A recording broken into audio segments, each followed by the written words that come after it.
আমরা আজকে এখানে যে বিষয় 6 দ্বারা দেখা যাচ্ছে, তো আমরা দুইটা চিত্রই দেখাইলাম এখানে। তো একটা দেখাচ্ছে নিচে এটা পরের স্টেপ, ফার্স্ট স্টেপ, এটা তারা কোথাও একটা কোনো একটা ঘটনার জন্য তারা যাচ্ছে। তো এখানে কোন একটা ঘটনা অপরাধের কয়টা স্তর কে বলতে পারবেন? আজকে দিয়েছিলাম গ্রুপে। তিনটে স্টার। অপরাধের তিনটা। কয়টা স্তর? স্যার তিনটা। আহ তিনটে। আর কে? অপরাধের স্তর তিনটা না চারটা?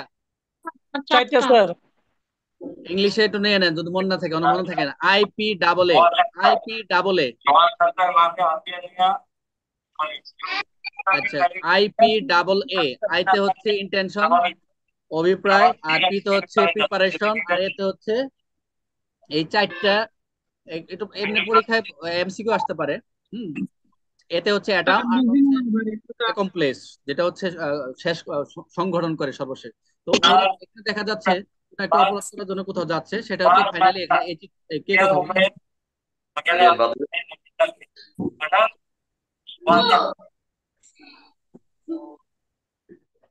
আচ্ছা, এখানে দেখা যাচ্ছে কোনো একটা অপরাধ তারা উদ্যোগ নিয়েছে, তারা কি করেছে? পরিকল্পনা করেছে। তারাও সেখানে অপরাধ সংগঠন করার জন্য, হ্যাঁ, তারা সেখানে সংগঠন করার জন্য পরবর্তীতে এক অপরাধ সংগঠনই করেছে, যে চারটা স্তর বললাম সেটা, এটা দেখা ফলাফল দেখা যাচ্ছে। অর্থাৎ এখানে আমরা আমরা 6 দ্বারা কি জানি, কে জানি বলছিলেন? 6 দ্বারা কে বলছিলেন বলেন? শরীফ। শরীফ শোনা যাচ্ছে না। 6 দ্বারা কে বলবেন? যে সকল ঘটনা একই কার্যের অংশ স্যার সেগুলো গুড। আদালতে প্রাসঙ্গিক। এখন এই ভাষাটাই তো বোঝা যায় না। যে সমস্ত বিষয় বা ঘটনা একই কার্য অংশ বিষয়, এগুলি তো আমরা বুঝি না। যে যে সমস্ত বিষয় বা ঘটনা একই কার্য অংশ, কি বোঝা যায়? এগুলি তো বুঝি না, দেখে তো আমাদের সমস্যা। মানে স্যার ষড়যন্ত্র করে স্যার, মানে একটা কাজ সবাই মিলে স্যার ষড়যন্ত্র করে স্যার মূল এটা। বক্তব্য হচ্ছে যে স্যার সমস্ত একসাথে বিষয়। সবাই এখানে একটা অপরাধ করার জন্য একসাথে জড়ো হয় স্যার, এবং আচ্ছা, সেই কাজটা যখন স্যার একই মানে একটা একই একই সিদ্ধান্ত উপনীত হয়, সেটাই আর কি একই স্যার। কার্যের অংশ হয়। Good, very good. এই বলছে বিষয়, এখানে কিন্তু দুইটা, একটা হচ্ছে বিষয় আর একটা হচ্ছে ঘটনা। বিষয় এটা সম্পর্কে আমরা জেনেছি, আর একটা ঘটনা প্যানেল সম্পর্কে জানি। ধারাটাতে স্যার মনে রাখলে হবে স্যার, মানে প্যানেল করে 34 ধারার দিকটা মনে রাখলে হবে। আচ্ছা, গুড। তাহলে একটু আর একটু ক্লিয়ার হয়ে গেলাম। তাহলে আমরা 6 দ্বারা যে সমস্ত এখানে দেখা যাচ্ছে, এই যে ঘটনার সংগঠন হলো, তাই আমরা দেখতে পাচ্ছি এখানে একটু কথা রয়েছে। আমরা তো আমি আমার মেন বইয়ের বাইরে যাই না। ওই গাইড মাইড পড়ে পড়ে এই যে আপনাদের এই অবস্থা আজকে। পড়তে হবে। মেন দরকার পড়ে 1 বছর 2 বছর 3 বছর পরে র্যাঙ্ক লাগাবো, আমি প্রমোশন পাবো, বাট একটু আগুনে পুড়ে নেই। একবার সুসি মহস্ত করে যায়, হলে যায়, বিপদে পড়া দরকার নেই।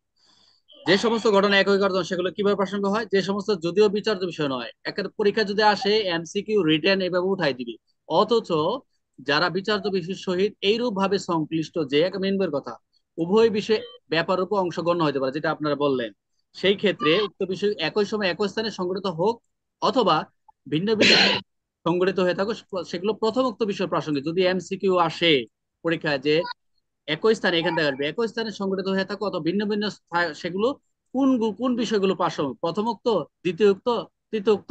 এই যে যখন আপনার যখন আপনারা একটু যারা কমন সেন্স ভালো আছে, তারা কি করবে? প্রথমোক্ত লিখে দেবে। এটা হলো বিষয়। মেন বই পড়ার উদ্দেশ্য এটা। আপনাদের মেন বইটা পড়লে আপনি চতুর্দিকে বিল্ড আপ হলেন, আর শুধু যখন গাইড ফেরে যাবেন, সুযোগ ফেরে যাবেন, আপনার ফাউন্ডেশন একদম খুবই ফ্রইল বা উইক, এটা মনে করেন। আচ্ছা, এখানে দেখা যাচ্ছে যেটা উদাহরণ আপনার বললেনই, এই যে অথবা পরে, আগে পরে, একে খকে প্রহার করা হত্যার এখানে একজন অভিযুক্ত হয়েছে, এখানে উদাহরণ দিয়ে দিছে। উদাহরণ কতে, ওখানে যে আমরা উদাহরণটা পড়বো, এখানে সেম উদাহরণ। এখানে বলছে যে খায়রুল কে প্রহার করার, হত্যা করার জন্য এখানে কামাল অভিযুক্ত হয়েছে। এখন যে প্রহারের সময় বা প্রহারের অবহিত পূর্বে অথবা পরে, অথবা অথবা খ, ঘটনাস্থলে দণ্ডনীয় ব্যক্তিরা যাই করিতে থাকুন, সেগুলো যদি প্রহারের ঘটনার সহিত ব্যাপারের অংশরূপ বিবেচনা করা হয়, সেগুলো প্রাসঙ্গিক বিষয়। এই উদাহরণ যদি তুলে দেয়, আপনারা সুন্দর লিখতে পারবেন যে এটা 6 দ্বারা। উদাহরণ তো আসছিল গতবার 47 থেকে না 21 থেকে, অনেকে বুঝতে পারে না। অনেকে যারা রিডিং পড়ে গেছে, 6 থেকে 55 যারা উদাহরণগুলো ভালো করে পড়ছে, তারা আনসার করতে পারছে। তো যাই হোক, এই জন্য ককে বোঝানো হয়েছে যে ও নিজেই অ্যাটাম করছে। ওই দেখেন, ওই যে মারতেছে দেখা যাচ্ছে, ভিডিও ফুটেজ বাজে দেখা যাচ্ছে। এটা এমনি এই যে ঘটনার পূর্ব প্রস্তুতি, উদ্দেশ্য, আর এটা আছে না, উদ্দেশ্য প্রস্তুতি, আট পরবর্তী দ্বারা আচরণ, স্যার। আচরণ। এই আচরণ কি দেখা যাচ্ছে? এমনি তো তারা ধরা খেয়ে যাচ্ছে। আরেকটা প্রশ্ন দেখেন, একই আরেকটা উদাহরণ দিছি। আমি ভাই একটু কষ্ট হতে পারে আপনাদের, বলতে পারে এত একটা ধারা এত কেন ভাই? এখন কিছু করে নাই, সিলেবাসটা এরকমই, এই পড়াগুলো আগে থেকেই। এখন সময় আছে, আপনি একটু রিডিং পড়ে যান, দেখবেন মাথায় থাকবে। এখানে ছবিতে কি দেখতে পাচ্ছেন? একজন দেখা যাচ্ছে, একজন বিদ্রোহী বা একজন দেশে বা গণ অভ্যুত্থান করার জন্য সে এখানে দাঁড়াইছে। এখানে সে যখন গণ অভ্যুত্থান দাঁড়াইছে, তার সেই অভ্যুত্থানের অংশগ্রহণের জন্য এই সেনাবাহিনী আক্রান্ত হয়েছে। এখানে স্কুল কলেজ অথবা জেলখানা ভাঙছে। এই যে বিষয়গুলো সবগুলা কি এই লোকটা কিন্তু যখন সে এখানে গণ অভ্যুত্থানে অংশগ্রহণ করছে, সে কিন্তু এর জন্য সেনাবাহিনী আক্রান্ত হয়ে গেছে, এখানে জেলখানা ভাঙছে, উনি কিন্তু এর জন্য সেই সবগুলাতে এখানে অনুষ্ঠানে অংশগ্রহণ করেন নাই। কিন্তু প্রত্যেকটা ঘটনা কি প্রাসঙ্গিক না? জি স্যার, 10 ধারা অনুযায়ী স্যার। 10 ধারাতে, হ্যাঁ, জি স্যার, ও কি দশ বলে দশ ধারা, 10 ধারা হবে স্যার। হ্যাঁ হ্যাঁ, ওখানে ওই গণ অভ্যুত্থানের একটা উদাহরণ আছে, তাই না? রাইট। অভিনয় হ্যাঁ, উদ্দেশ্যে ষড়যন্ত্র। হ্যাঁ রাইট, ষড়যন্ত্র কথা বা কার্য। তো যাই হোক, ওখানে সে প্রত্যক্ষভাবে সে সব জড়িত না থাকলেও কিন্তু সে সব জায়গায় যেতে পারে না, কিন্তু সে এটা কি প্রাসঙ্গিক ঘটনা হবে। এই দেন উদাহরণটা তাই লিখেছে যেটা বললাম, এইখান থেকে উদাহরণ তুলে দিয়ে বলবে এটা ব্যাখ্যা করো। বাস আমি ছবি দিয়ে আপনাদের বুঝালাম। এই যে চিত্রগুলো দেখলাম সবসময় মনে রাখবেন, আপনি যখন কোনো কিছু বারবার পড়বেন দেখবেন ভুলে যাচ্ছেন, যখন লিখবেন তাও ভুলে যাবেন, কিন্তু যখন দেখবেন দেখে লিখবেন তখন আপনি যে এই ধারাটা যখন আজকে দেখবেন যে 6 ধারার সাথে স্যারে কি কি দেখালো, এই চিত্রটা দেখাইছিল আগে পরে, কিন্তু এরকম থিওরি কি আজ পর্যন্ত পড়াইছে কিনা আমার জানা নাই। কিন্তু কথা হচ্ছে, উদাহরণটা পড়লে তখন যখন চিত্রটা মাথা হবে, এই ধারাটা এই স্যার এই ঘটনা বলছিল, তখন কি হবে সেটা মাথায় থাকবে সারা জীবন। এটা হচ্ছে একদম পার্মানেন্ট শেখা আর কি, লার্ন করা।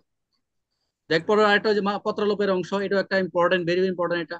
পত্র বিনিময়ের যে বিষয়গুলো, যে সে সেখানে মানহানির অংশ, যে লেখা পত্রগুলো যে লিখছিল সে একই ব্যাপার অংশ কিনা, সেগুলো মানহানির বক্তব্য যদি না থাকলো সেগুলো পত্রগুলো যে ছাড়ছিল সেটা হচ্ছে প্রাসঙ্গিক বিষয়। এগুলো এটা আসতে পারে, এই উদাহরণটা, গ নম্বর উদাহরণটা। আরেকটা দেখেন, দেখেন আরেকটা খুব সুন্দর, দেখেন পরের যে উদাহরণটা দেখেন, এখান থেকে কি দেখা যাচ্ছে, আর জান্নাত না, দেলোয়ার দেখো তো কি বুঝো, এই চিত্রটা কি বুঝো? দেলোয়ার আসো তো একটু লাইনে। হ্যাঁ, এখানে কি দেখা যাচ্ছে এটা? স্যার একটা পার্সেল একজন আরেকজনের কাছে দিছে। এটা দিছে, এ দিছে এরে, এ কি করলো দেওয়ার পরে, ধরো এটা তুমি পার্সেল, তোমার বাড়ি কোথায়? আমার সিলেটে স্যার। সিলেট থেকে তুমি তুমি এই টুপিওয়ালাটা তুমি, এরা দিছো ভাই তুমি নিয়ে যাও, এই সিলেটে দিছে হচ্ছে, সে সিলেট থেকে আসে। তুমি এখন আছো কোথায়? তুমি সিলেট আছো?